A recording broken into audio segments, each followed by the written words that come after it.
무효취소 부분 137조 무효취소 부분 이런 논점 이래 정리하도록 하겠습니다. 마지막 시간이니까 제 조금 하고 마치도록 하겠습니다. 가족들한테 돌아갈 수 있습니다. 이제 그러니까 가족을 만날 수 있으니까 조금만 더 참고 한 시간만 더 정리하고 내일 마무리 그 소멸시효 중심으로 해서 내일 민법 정책이래 마무리할 테니까 하여튼 이번 기회에 좀 잘 그 정리될 수 있으면 좋겠고 뭐 무료라고 해서 이래 그 싸게 하고 싶진 않아. 이 싼 맛 무료라고 해서 뭐 그 대충 한다든지 이런 느낌은 주고 싶지 않고 그냥 처음부터 이제 무료했기 때문에 그냥 무료야. 그냥 무료가 되고 유료라고 해서 뭐 퀄리티가 높아지고 이렇게 무료는 대충 하고 이런 게 그런 것들은 좀 안 하지 않을까. 그러니까 좀 대충대충한 느낌을 이래 주지 않고 여러분들도 이걸 통해 가지고 한번 기본 강의 한번 전체 스크린을 할 수 있도록 그러니까 좀 하고 이해 안 되는 부분도 분명히 있을 겁니다. 어려운 것도 있을 거고 좀 쉽게 이런 조문이 있을까 싶을 정도로 그런 것들이 있었는데 그런 것들은 한번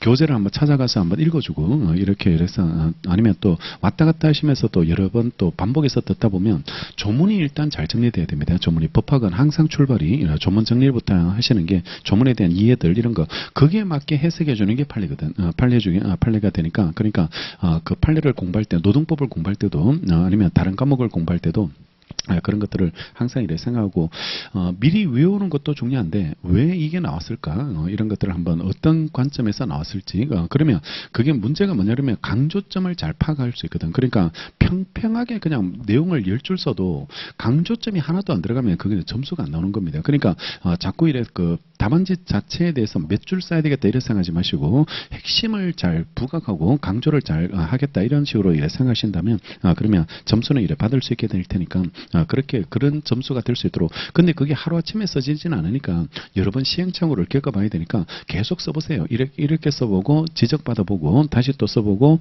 지적받아보고 이런 식으로 해서 자꾸 시행착오를 겪으면서요. 그런 것들을 하나씩 그 만들어가고 그게 이제 본 시험에서 한번 쓰고 나와야 되거든. 쓰고 나와야지 될 테니까 그렇게 생각하시고 쓰는 걸 자꾸 두려워하지 마시고 써봐야 됩니다. 처음부터 잘 쓸 수는 없으니까 써봐야지 이래 될 테니까 문장력도 이래 자꾸 쓸 때 이래 늘어나게 되니까 연습을 되게 이제 모의고사 보면 자신 없고 또 막 그 부끄럽게 생각되기도 하고 그리고 또 난감하기도 하고 뭐부터 써야 될지도 모르겠고 뭐 이런 식으로 해야 되는데 근데 정말 말도 안 되는 이야기를 할지라도 한번 써봐야 돼. 시작을 해야 0점을 해야지 그 다음에 5점을 올라갈 수 있고 10점을 받을 수 있고 그 다음에 30점도 받을 수 있고 이렇게 서서히 끌어올릴 수 있거든. 끌어올릴 수 있게 되는데 자꾸 안 하고 도망가고 또 옆에 사람 책 보고 쓰니까 나도 책 보고 쓰겠다라고 이렇게 펴버리면 그러면 이게 발전이 없는 겁니다. 이게 발전이 없고 내일도 발전이 없고 모레도 발전 없고 이렇게 되니까 아까운 시간을 그렇게 낭비하지 마시고 억지로 짜내가지고요. 억지로 짜내서 그냥 이게 중요한 게 여기서 몇 점 받는 게 중요한 게 아니니까 몇 페이지 쓰는 게 중요한 게 아니고 본 시험 가서 잘 쓰고 나오는 거 그게 우리가 해야 될 작업이거든. 해야 될 작업이니까 그렇게 생각하고 사람 많은 그 수업 이래 그 따라 들으실 때 그런 때 분위기에 휩쓸려 가지고 이렇게 가지 마시고 그냥 자기 기준에 맞춰 가지고 이게 멀리 보자라고 생각되고 점수 여기에 1위 1비하지 말자 이런 기본으로 해서 그게 실제적으로 하고는 목적이고 보람이거든. 보람이 되니까 최대한 교과서를 많이 읽고요. 많이 읽고 책을 많이 읽으면서 그런 것들을 만들어 갈 수 있도록 그렇게 하시는 게 필요하지 않을까. 어려운데 쉽지 않은 과정인데 근데 해야 되고 노력하는 게 이래 그 필요하게 될 테니까 따라잡기 위해서 이래 그 여러분들이 그런 걸 자꾸 해보시는 게 이래 필요하게 되겠죠. 또 반대로 이야기하면 하면 되고 하면 이래 그 결과물로 나올 테니까 해서는 안 되는 건 아니니까 한 번 했는데 잘 안 되면 10번 해. 그냥 10번 하고 10번 했는데 잘 안 되면 20번 하고 이렇게 남들보다 더 많이 노력하시고 그래 많이 써보시면 되는 거지. 왜 안 될까 이래 생각하지 마시고 그게 첫 술에 배부르지 않으니까요. 자꾸 해보시면서 정리하면 되겠죠.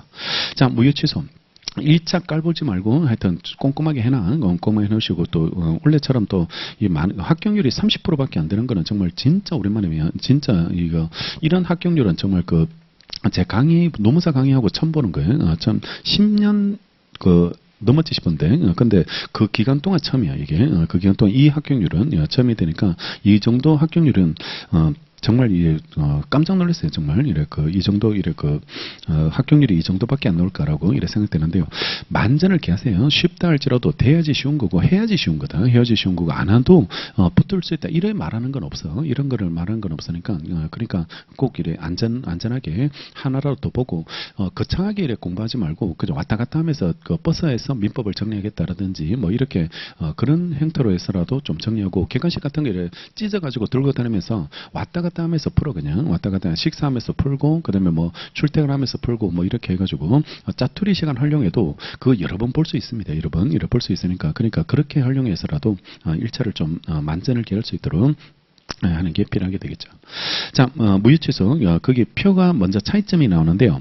간단하게 한번 봐드리면 무효는 처음부터 효력 없는 거. 무효는 처음부터 효력 없는 게 무효고. 자, 이거 다시 법률행위가 성립하기 위해서 세 가지가 필요해. 세 가지가 필요하고 당사자, 목적, 의사표시고 이 법률행위가 효력을 발생하기 위해서 다시 갖춰야 될 게 당사자는 능력, 목적은 확정, 가능, 적법, 사회적 타당성이고 의사표시는 의사와 표시가 일치해줘야 되는데 드리고 싶은 말씀은 무효라는 말은 성립되고 나서 효력이 생기지 않는 거 이게 무효고 불성립은 아예 성립조차 못한 거야. 성립조차 못한 게 이래 되니까 불성립은 무효, 유효 이런 걸 따질 문제가 아니야. 따질 문제가 이래 되지 않으니까 성립된 행위가 유효인지 이렇게 따져야 되겠죠. 이렇게 따져야지 되게 되고 그런 관점이고 무효는 처음부터 효력이 생기지 않는 거고 취소는 일단은 처음에는 유효, 취소 전에는 유효입니다. 취소 전에는 유효고 취소하면 소급해서 처음부터 이 말이죠. 처음부터 무효로 바뀌게 이래 되게 되고 그러니까 무효는 누구나 주장할 수 있는 겁니다. 누구나 주장할 수 있는 게 무효인데 취소는 취소권자만 할 수 있도록 제한되어 있습니다. 이거 정해져 있죠. 취소권자가 누군지가 조문에 정해져 있고 그 다음에 주장 기간인데 무효는 100년 지나도 할 수 있습니다. 이거는 주장할 수 있게 이래 되는데 취소는 제척기간 적용됩니다. 3년, 10년이라고 해서 제척기간에 적용을 받게 되고 그 다음에 방치했을 때인데 무효는 치유되지 않는다. 이게 무효는 버려놨다고 해서 유효로 바뀌지 않아. 유효로 바뀌지 않고 여전히 무효가 되는데 취소는 제척기간 지나버리면 이제 취소가 안 되거든. 취소가 안 되니까 확정적 유효로 이제 무효로 바뀔 수 없죠. 무효로 바뀔 수 없으니까 확정적 유효가 되고 자 어려운 게 추인인데 무효 행위는 추인하더라도 아까 말했지만 유효로 바뀌지 않고 새로운 법률행위로 다시 만들어진다. 그지? 다시 만들어지니까 소급표가 없는 것으로 그렇게 기억하시고 취소할 수 있는 법률행위 추인은 그 뒤에서 알겠지만 취소권을 포기하는 겁니다. 이거는 취소권을 포기하는 걸 추인한다라고 이래 부르게 되고 포기하면 그때는 취소가 안 되니까 확정적 유효로 이렇게 기억하고 취소해서 이 추인이 또 안 잡혀 있으면 이게 또 어려워지니까 취소에서는 추인을 잘 잡자. 추인을 이렇게 잘 잡을 수 있도록 취소할 수 있는 법률행위 추인이 어떤 건지 그런 것들을 잘 이해하고 넘어가시면 되겠죠. 자, 먼저 무효부터 보는데요. 137조 법률행위 일부 무효가 일어나오게 되는데 법률행위 일부분이 무효가 됐을 때 그 전부를 무효로 봅니다. 원칙은 전체가 무효가 된다. 이래가죠. 일부 무효됐을 때 원칙은 전부 무효가 원칙이 되고 다만 그 무효 부분이 없더라도 법률행위를 하였을 것이라고 인정된다면 나머지 부분은 무효가 되지 않아요. 나머지 부분은 무효가 되지 않으니까 예외적으로는 나머지 부분은 유효가 되게 되는 것으로 이렇게 가시고 원칙은 다른 말 없으면 전부 무효가 되는 게 원칙이다라고 이렇게 가고 여기서 하나 기억하셔야 될 게 옆에 요건들이 1번, 2번에 나와 있는데 그거보다 밑에요. 우리 판례가 일부 무효 법리에 준해서요. 일부 취소를 인정합니다. 그러니까 일부 취소를 할 수 있을지가 문제되는데 일부 취소는 따로 조문이 없어요. 따로 조문이 없게 되는데 일부 무효 법리를 유추 적용합니다. 유추 적용해서 일부 취소를 인정한다라고 평가하시면 되고 그다음에 138조는 무효행위 전환 보시면 무효인 법률행위가 다른 법률행위 요건을 구비하고 당사자가 그 무효를 알았더라면 다른 법률행위를 하였을 것을 의혹하였으리라고 인정될 때는 다른 법률행위로서 효력을 가진다라고 돼 있죠. 어제 말한 대로 A라는 행위로는 무효지만 이게 B라는 행위의 요건을 충족하고 있고 B라는 행위를 하였을 것이라고 의혹될 때는 의혹하시라고 인정될 때는 B 행위로서 효력을 인정되는 거. 그래서 이걸 A가 B로 바뀐다. 그래서 전환된다라고 이렇게 부르고 무행위 전환 법리가 무형의 전환이 138조가 이래 적용되고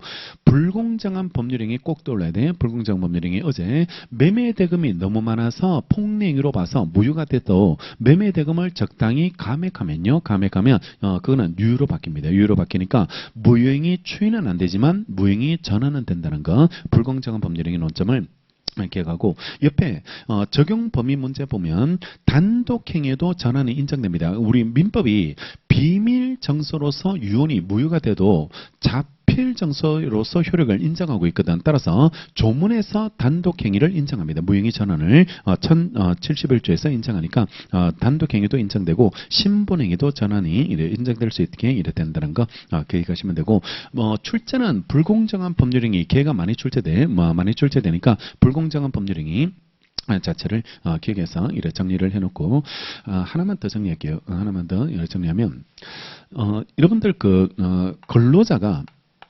사용자한테 임금을 청구하죠. 임금을 이래 청구하는데 근로기준법에 보면 이 임금은 통화로 주도록 돼 있습니다. 통화로 돈으로 주도록 이래 돼 있기 때문에 돈으로 줘야 되고 직접 청구를 해야 되고요. 근데 이 사용자가 다른 사람한테 돈 받을 채권이 하나 있어. 돈 받을 채권이 있게 이래 되는데 임금 대신 채권을 얘한테 양도를 해주는 거 가름해서 임금 채권에 가름해서 다른 채권을 양도하는 거 이런 것들은 우리 판례가 무효로 봐요. 왜냐 그러면 근로기준법에서 임금은 반드시 통화로 주게 돼 있거든. 통화로 주게 되니까 가름해서 양도하는 거 이런 거는 무효입니다. 근데 이게 무형의 전환 법리를 적용해서 가름해서 교부하는 걸로 보면 무효지만 지급을 위하여 교부한 걸로 지급을 위하여 교부된 걸로 본다면 이거는 유효가 돼. 이거는 유효가 되는데 이 단어를 좀 기억해. 이 단어 지급을 위하여 교부한다는 거는 유효가 되는데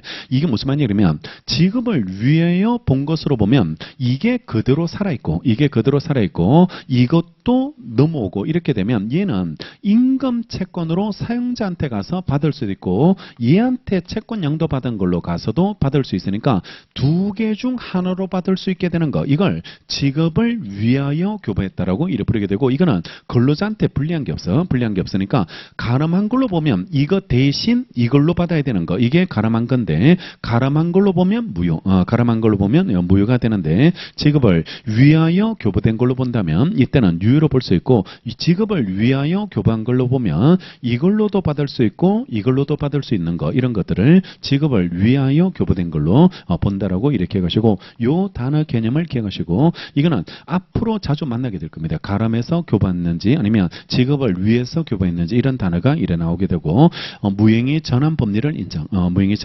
인정해서 이런 것들을 인정해 주게 되는 거죠. 자, 그 다음에 중요한 게 139 무형의 추인. 무효인 법률행위는 추인하여도 그 효력이 생기지 않습니다. 무효행위 추인했다고 해서 유효로 바뀌잖아요. 유효로 바뀌지 않고 여전히 무효인데 다만 당사자가 무효임을 알고 점 찍고 알고 동그라미 할까? 알고 추인했을 때는 새로운 법률행위로 본다라고 돼 있죠. 그러니까 새로운 법률행위로 본다란 말은 다시 만들어진다, 그지? 다시 만들어지게 이래 되니까 지금부터 이 말입니다. 지금부터 따라서 무형의 추인은 소급표가 없다는 겁니다. 소급표가 없게 이래 되게 되니까 소급하지 않는다. 무건들이 추인하고 꾹꾹하고 무건들이 추인은 효과를 받는 거거든. 효과를 받는 거니까 소급하는 거고 무효행위 추인은 그냥 새로운 법률로 다시 태어나는 거야. 다시 태어나는 것에 이래 불과하기 때문에 소급하지 않는다라고 이렇게 하고 그 다음에 옆에 강행규정 위반 103조, 104조 위반 이런 것들은 추인 안 되는 것, 즉 무효사유가 사라지지 않는 것, 무효사유가 사라지지 않는 얘네들은 무형의 추인이 안 되는 게 무인이 주인이 이래 되지 않고 그 다음에 소급표 없다는 건 소급표 없고 당사자 약정에 따라서 소급하여 유효로 하는 거 이런 것들은 가능한데 이거는 사적 자체야. 민법은 사적 자체니까 당사자끼리 합의해서 뭐 하겠다는 거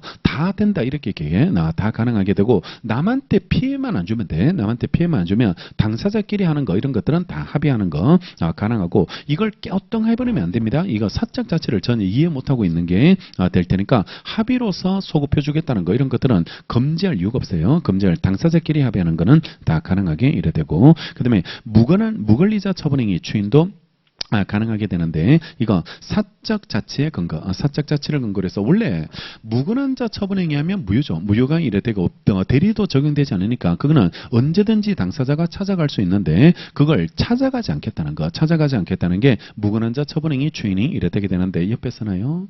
소급표 있을까 없을까? 무근한 자 처분행위 추인하면 소급표 있을까가 없을까가 이런 문제 되는데 우리 판례가 이거하고 똑같이 평가합니다. 무건대리 추인. 얘랑 똑같은 구조로 추인해요. 얘랑 똑같은 구조로 이래 추인하고 따라서 무권리자 처분행위 추인도 소급표가 있습니다. 소급표가 있게 이래 되게 되니까 구조를 이거하고 똑같이 구조로 봐가지고 아까 봤지만 이 사람이 자기 권리로서 처분행위하면 무근한 자 처분행위가 되고 무근한 자 처분행위는 무효니까요. 무효니까 얘는 언제든지 등기를 말소해서 찾아가면 되거든. 말소해서 찾아가면 되는데 이걸 찾아가지 않겠다는 겁니다. 이걸 찾아가지 않고 그냥 이 사람의 처분 행위한 것을 그냥 그대로 유효로 만들겠다. 자기 거 자기가 찾아가지 않기 때문에 그냥 이걸 막을 필요 없고 왜 그러세요? 이라고 말릴 필요도 없고요. 이거는 사적 자체니까 추인할 수 있게 이래 되는데 근거는 이 구조처럼 해석해요. 이 구조처럼 해석하고 그래서 무건대리 추인하고 똑같이 봐가지고 이거 소급표 인정해 버립니다. 소급표 인정하게 이래 되니까 무효행위 추인으로 안 봐. 무효행위 추인으로 이래 해석하지 않고 무건리자 무건대리 추인하고 같은 구조로 해서 추인을 인정하고 있기 때문에 소급표가 있습니다. 소급표가 있게 이래 될 테니까 이렇게 이래 평가하게 됩니다. 그렇죠? 일종의 뭐 효과 안 받아도 되는 걸 효과 받겠다고 말하는 거하고 똑같다 이렇게 해석해요. 이렇게 해석해서 무효행위처럼 이렇게 새로운 법률로 만들어내는 게 아니고 이 사람의 처분행위를 내가 받아들이겠다 이렇게 해석하기 때문에 이 구조하고 똑같이 무건대리 추인하고 이래 같은 구조로 해석하고 있게 이래 되고 누구한테 추인할 수 있을까? 둘 다 이렇게 이래 처리하고 그 소급표 있을까? 무건대리 추인이니까 있다 이렇게 그렇게 이래 답하시면 되겠습니다. 이게 무효기 때문에 이게 주는 여러분들한테 주는 그 시련이지 않을까. 무효인데 이게 무효행위 추인으로 해석하지 않고 무건대리 추인으로 해석해 버리고 이거 소급표 없는데 소급표를 주고 있거든. 주고 있게 되니까 왜 이렇게 무효인데 이게 달라질까 이런 느낌을 주게 되는데 구조 자체가 좀 차이가 있다. 효과 받는 건지 아니면 없는 행위를 추인해서 새로운 행위로 만드는 건지 이렇게 그런 것들이 좀 차이가 있으니까 무건대리 구조하고 똑같이 평가하게 되는 거죠. 무효 부분 잘 기억하시고 무효 논점이고 여기는 조문에는 따로 없는데 무효에서는 그 토지거래 허가지역 유동적 무효 판례 정리하는 거 이런 것들은 교재 가지고 좀 해줘야 됩니다. 교재 가지고 해주고 지금은 조문만 이래 정리해 드리니까 무효 부분에서는 이거 여기까지만 기억하고 자 취소 140조 취소할 수 있는 법률행위는 제한 능력자 제 동그라미하고 착오로 인하거나 착 동그라미하고 사기 강박에서 의사 표시 한 사람이고요. 그 대리인 대 동그라미 하시고 승계인 승 동그라미 하세요. 그래서 재착 대승입니다. 제한능력자 스스로 취소돼요. 제한능력자 모든 제한능력자는 단독으로 한 행위를 취소하는 거 이런 것들은 가능하게 이래 되게 되고 제한능력자 차고 사기강박에서 의사표시한 사람 그 대리인 승계인만 취소할 수 있고 법에서 권리자를 정해놨습니다. 취소권을 행사할 수 있는 사람을 얘네들만 취소할 수 있도록 돼 있다는 걸 기억하시고 그 다음에 취소권자 옆에요. 능력자일 필요 없고 하자 상태에서 벗어날 필요 없습니다. 제한 능력 상태에서 취소해요. 제한 능력 상태에서 취소하는 게 가능하고 특정 승계, 포괄 승계 모두 승계인들은 취소할 수 있게 이래 되는데 다만 취소권만 승계하는 건 없어요. 취소권만 승계하는 건 없고 권리를 승계받아야 됩니다. 권리를 취소할 수 있는 권리를 취소권을 통해서 취소권을 인정하게 된 권리, 소유권 이런 것들을 채권 이런 것들을 승계받았을 때 승계인이 취소하게 되는 거죠. 자, 그 다음에 141조 취소효과 취소된 법률행위는 처음부터 무효로 봅니다. 소급무효로 되니까 처음부터 무효인 것으로 본다라고 이래 돼 있고 저번에 말씀드린 대로 실체법에서 나오는 취소는 소급표 절차법에서 나오는 취소는 소급하지 않는다. 장래요만 있다. 절차 안정 때문에 장래요만 있게 이래 되고 실체법상 취소는 소급표인데 실체법상 취소인데 예외 하나 있어요. 예외 하나 소급표 없는 거 예외 하나가 있게 되고 근로계약 취소 근로계약 취소는 소급하지 않고 근로자 보호 때문에 소급하지 않게 이래 된다는 거 그걸 기억하고 그 다음에요. 다만 제한 능력자는 그 행위로 인해서 받은 이익이 현존하는 데서 상환할 책임이 있다고 이래 되어 있습니다. 원래 취소되면 부당이득 반환관계 무효로 바뀌니까 부당이득 반환 책임을 져야 되는데 부당이득은 선의일 때는 현존이 악일 때는 이자에다가 손해까지 줘야 되죠. 손해까지 이래 줘야 되는데, 근데 여기는 제한 능력자들은 현존이익을 한도에서 상환할 책임이 있다고 이래 돼 있어서 그 748조에 대한 특칙인데, 왜 특칙이냐 그러면 선의악의를 구분하네. 선의악의를 구분하지 않으니까 언제나 이 말입니다. 제한 능력자들은 언제나 선악 불문하고 현존이익만 주면 되는 것으로 특칙을 이렇게 규정하고 있는 거죠. 옆에 보면 소급무효고 부당이득 반환이고 제한 능력자는 선악 불문하고 현존이익만 주면 되는 거고, 자 밑에 판례 두 개 나오는데, 첫 번째는 이게 의사 능력 없는 사람은 어떻게 반환해야 될까? 의사 무능력자가 부당이득 반환을 748조에 따라서 선의악의 구분해서 반환하는 게 맞을까? 아니면 141조 단서를 유추 적용하는 게 맞을지가 이래 문제 되는데, 판례가 유추 적용해 줍니다. 유추 적용을 해주게 되니까 선악 불문입니다. 보면 제한 능력자의 책임을 제한하는 141조 단서는 의사 능력 한계를 이유로 법률행위가 무효로 됐을 때도 유추 적용된다는 거죠. 그래서 선악 불문하고 현존이익만 가능하게 되고, 그 다음 두 번째가 취소할 수 있는 법률행위는 취소한 후에도 무행위 추인의 요건에 따라서 추인할 수 있게 이래 되는데요. 자 보면 갑하고 을하고 어떤 법률행위를 했는데 얘가 취소할 수 있습니다. 취소할 수 있는 권리를 이렇게 가지고 있는데, 근데 이 사람이 취소를 하고 나서 취소를 해가지고 취소를 했는데 그 다음에 추인하겠대. 그 다음에 추인하겠다는 겁니다. 그러면 취소를 하고 나서 추인이 될까 이 말이거든. 취소를 하고 나서 추인이 되는지 그 부분이 문제가 이래 되는데, 추인이 무효행위 추인도 있고 취소할 수 있는 법률행위 추인도 있는데, 취소할 수 있는 법률행위 추인은 이걸 포기하겠다는 의사표시인데 이미 해버렸으니까 그거는 포기가 될 수 없는 거죠. 포기가 될 수 없으니까 취소할 수 없는 추인은 될 수 없고, 그러면 이게 취소되면 소급무효가 되고, 소급무효가 됐을 때 할 수 있는 추인은 무효행위 추인이 되는 거죠. 무효행위 추인이 이래 되는 거고, 무효행위 추인의 요건과 효과에 따라서 추인하는 거, 이거는 가능하게 되니까 취소하고 나서 추인하는 거, 이런 것들은 무효행위 추인으로 볼 수밖에 없고, 무효행위 추인에 따라서 추인하는 거는 가능하게 된다는 게 이래 판례 입장이 됩니다. 소급무효 바뀌고 나서 추인할 수 있는 거는 이거밖에 없거든. 이거밖에 없게 되니까 무효행위 추인에 따라서 추인이 이래 되는 거죠.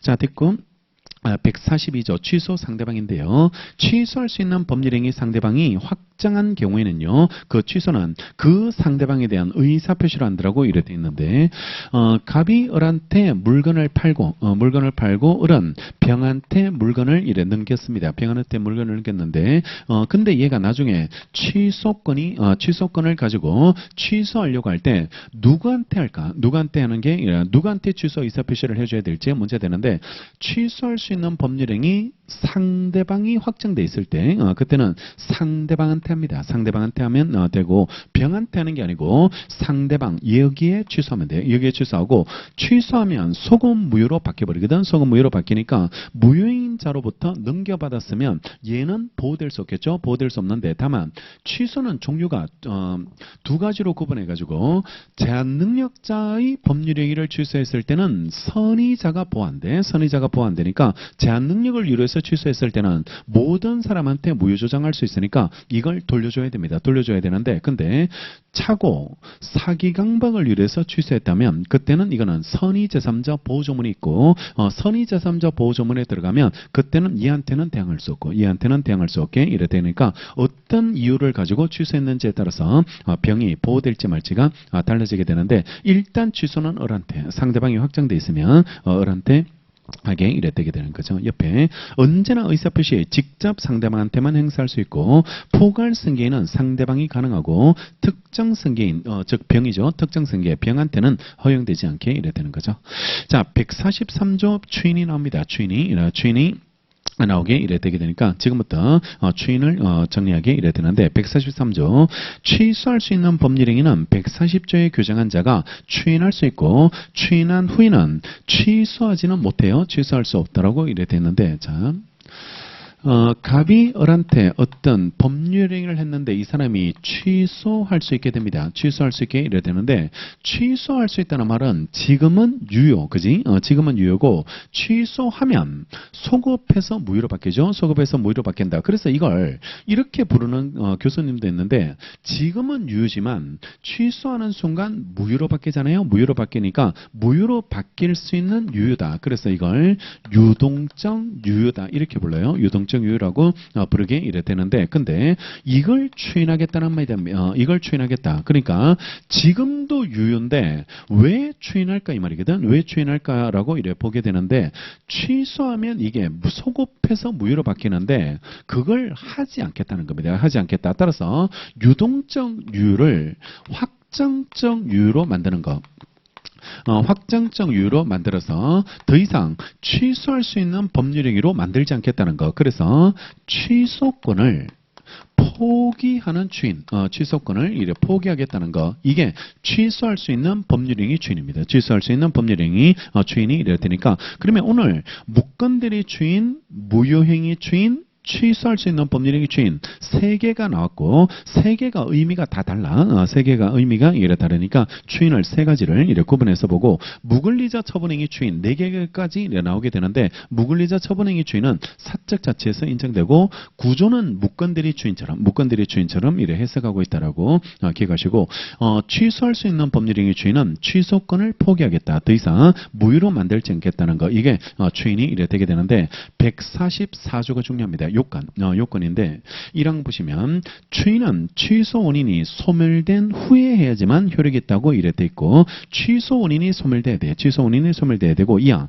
제1항은 법정 대리인 또는 후견인이 추인할 때는 적용하지 않는다고 돼 있죠. 자, 이 추인이 언제나 가능한 게 아니고요. 언제나 가능한 게 아니고 일정한 요건을 충족해야 되는데 이거 하려면 일정한 요건이 취소 원인이 소멸해야 됩니다. 취소 원인이 소멸해야지만 이거 추인할 수 있도록 이렇게 돼 있으니까 취소 원인이 소멸된 후에만 가능하고 자 다시 취소 원인이 3개밖에 없습니다. 취소 원인이 3개밖에 없고 제한 능력 착오, 사기 강박 이게 취소 원인이 되는 3가지가 되는데 그게 소멸돼야 된다는 거죠. 소멸돼야 된다. 그 말은 제한 능력자는 능력자로 바뀌어줘야 되고 착오나 사기 강박 당한 사람은 그 상태에서 벗어났을 때 그때만 추인할 수 있게 이래 되고 만약에 그 상태에서 벗어나지 않는 상태에서 추인하면 제대로 된 포기가 아니니까 그거는 무효입니다. 무효가 이래 되게 되니까 반드시 그 원인이 소멸된 후에만요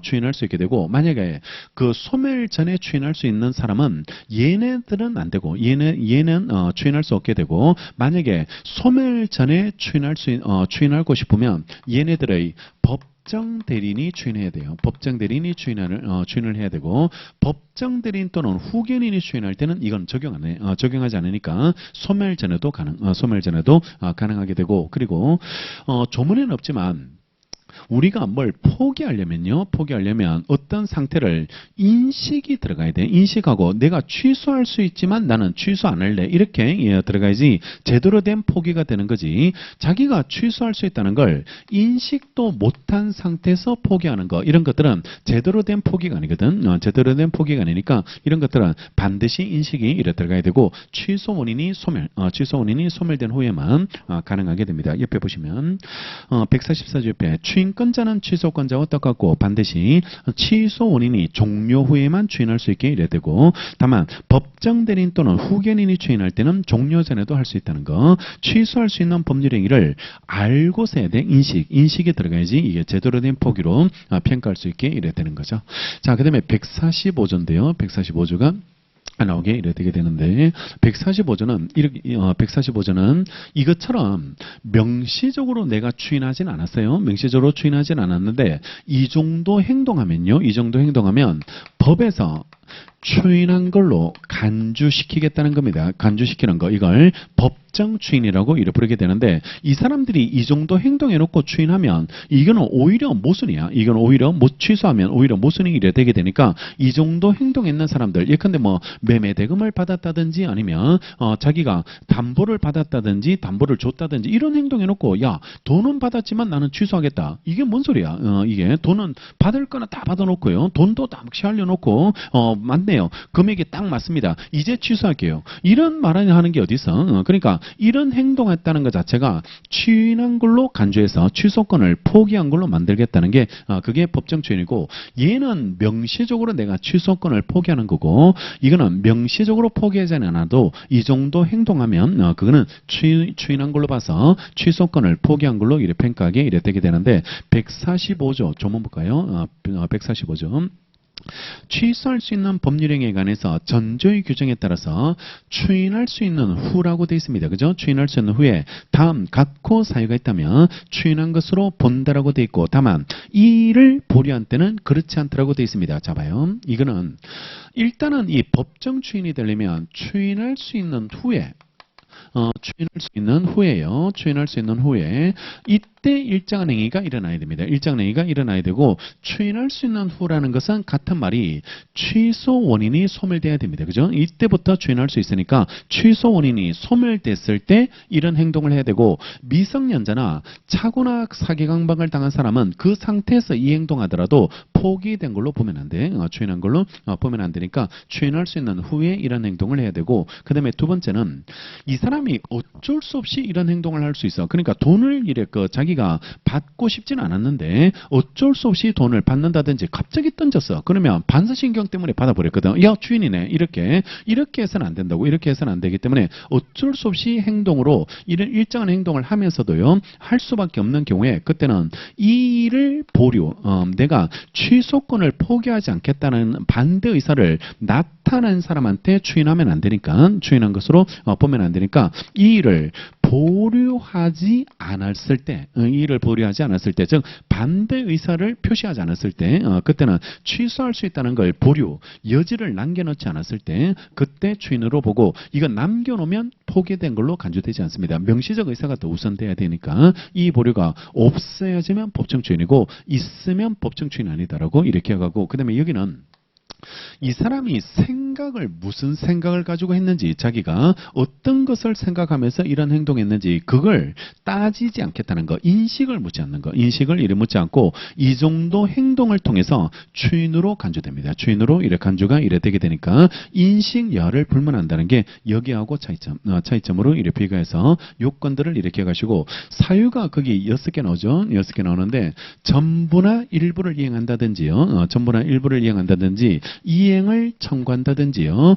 그 다음에 경계계약을 체결한다든지, 담보 제공한다든지, 취소할 수 있는 법률에 의해서 취득한 권리를 양도한다든지, 아니면 강제 집행하는 것, 이 정도 행동은 법정 추인한 것으로, 즉 취소권을 포기한 걸로 봐도 무방한 행동들이거든. 그러니까 왜 전부나 일부 이행하거나 왜 자기가 주거나 받았다는 것 자체가 취소 안 하겠다는 행동으로 평가해도 되는 거고, 이행을 청구하는 거, 경계계약, 구채무 소멸, 신채무 발생시키는 그 계약을 체결했다는 거, 담보 주는 거, 담보 받는 거, 이런 것들은 다 양도하는 거, 이런 것들은 법정 추인으로 이래 평가될 수 있게 이래 되는데, 두 개, 이행을 청구하는 거랑 양도하는 이 두 가지는요, 이 두 가지 2번하고 5번 이 두 가지는 봐요.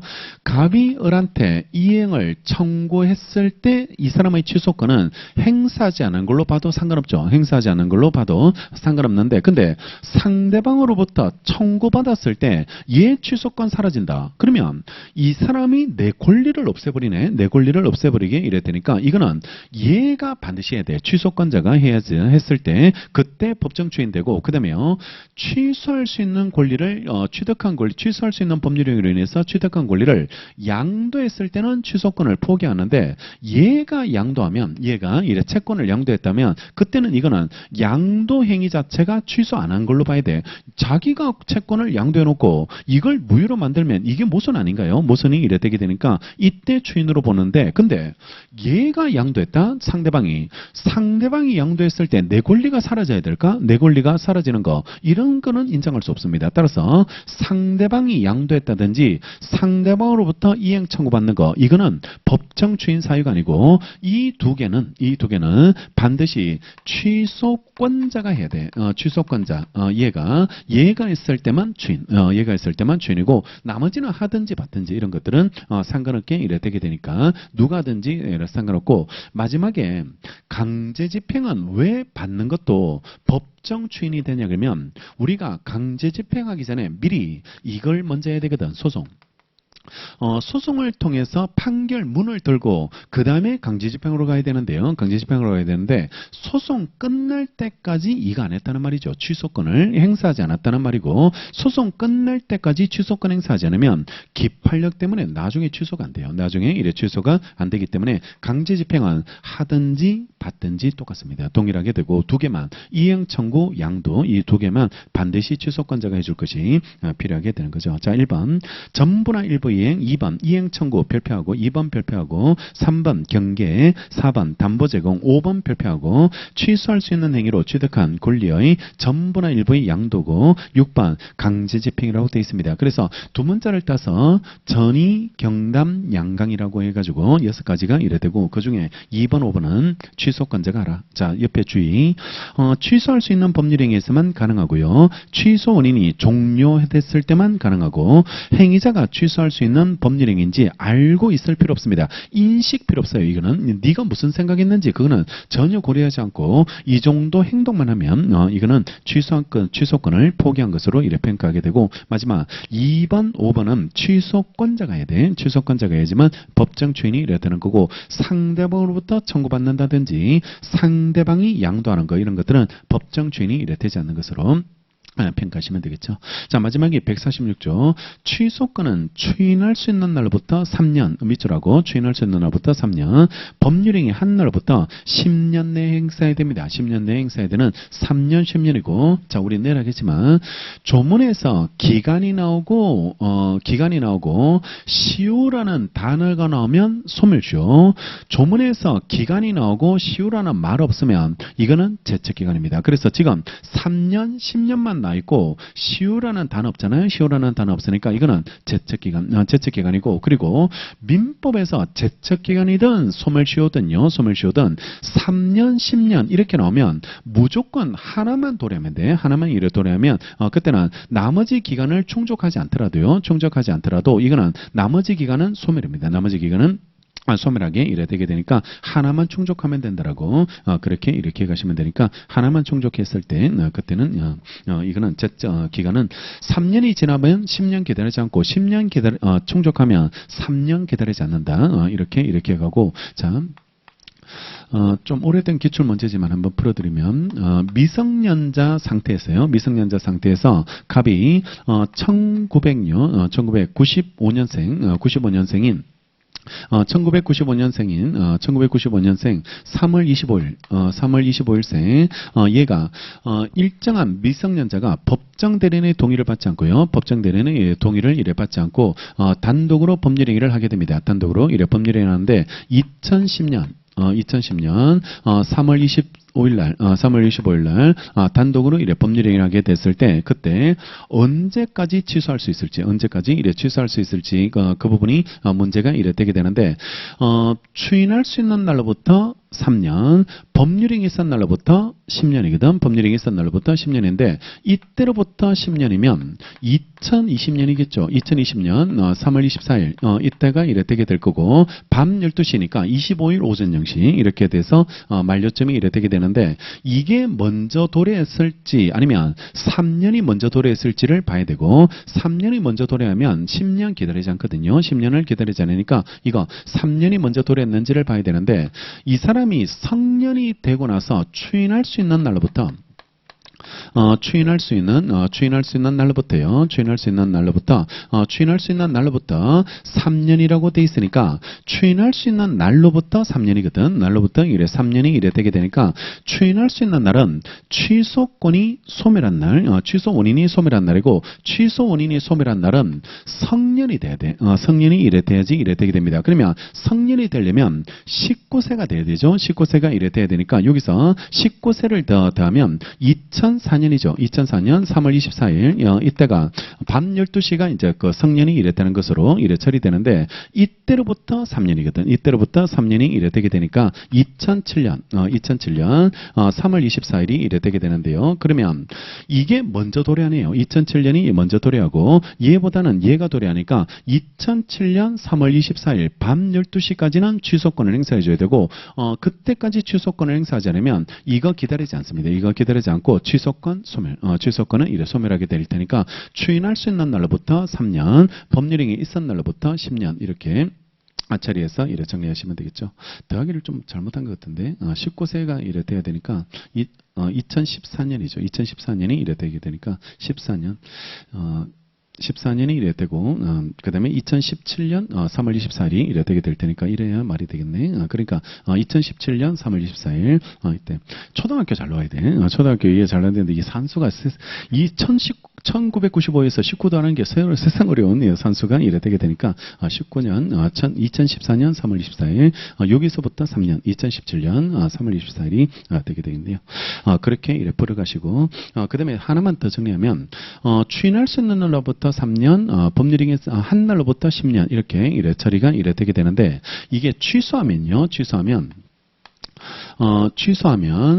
소금 무효로 되고 소금 무효로 됐을 때 서로 돌려주고 돌려받아야 되죠. 돌려주고 돌려받아야 되는 부당이득 반환이 부당이득 반환 청구권이 발생하게 되는데 이거는 언제까지 행사해줘야 될지 이거는 언제까지 행사를 해줘야 될지 문제되는데 취소권을 추인할 수 있는 날부터 3년 법률행위 한 날부터 10년이면 이것도 똑같이 3년 10년의 적용을 받을까 이 말이거든. 3년 10년의 적용을 받을지가 문제가 되는데 얘는 제척기간이 적용되는 게 아니고 취소한 때로부터 이거 부당이득 반환 청구권은 발생하고 그때부터 10년의 이거는 소멸시효입니다. 소멸시효가 이래 적용되는 거지. 얘는 3년 10년이 적용받는 게 아니에요. 3년 10년이 적용되는 게 아니니까 취소 효과로 나오는 청구권 이런 것들은 별개의 권리고 취소권하고는 별개고 부당이득 반환 청구권은 부당이득 반환 청구권이 발생한 때로부터 10년 이렇게 그 행사할 수 있게 되니까 소멸시효가 적용된다. 그게 옆에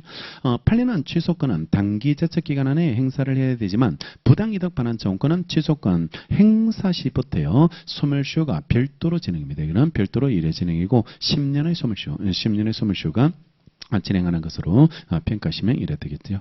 여기까지가 취소고 이거 추인을 좀 잘 이해해 두시면 돼요. 취소할 수 있는 법률행위 추인과 그 다음에 법정 추인 여기만 좀 잘 이해해 두신다면 되고 얘네들은 여기에서 독자적으로 나오기보다는 미성년자 문제로 같이 나옵니다. 미성년자 문제로 이렇게 같이 출제가 이래 되게 될 테니까 미성년자 문제로 이렇게 끌고 가서 이런 것들을 이제 사유를 하나 끼워 넣어버리거든. 끼워 넣게 이래 될 테니까 물론 뭐 여기서 독자적으로 추인 사유 아닌 거 골라라고 해가지고 2번, 5번이 취소권자가 해야 되는데 상대방이 하는 거 이런 것들로 해가지고 이래 출제가 이래 된 적도 있게 되는데 그런 문제보다는 요즘 추세에 따르면 오히려 제한능력자, 미성년자 문제로 이래 사례 문제로 나올 가능성이 있을 테니까 여기만 잘 이해하시면 되고 취소는 여기에 정리되면 크게 어렵지는 않을 겁니다만 추인이 법정 추인하고 구별되는 거 이런 것들이 어렵게 되니까 한 번만 좀 잘 정리해 두시면 되게 되겠죠.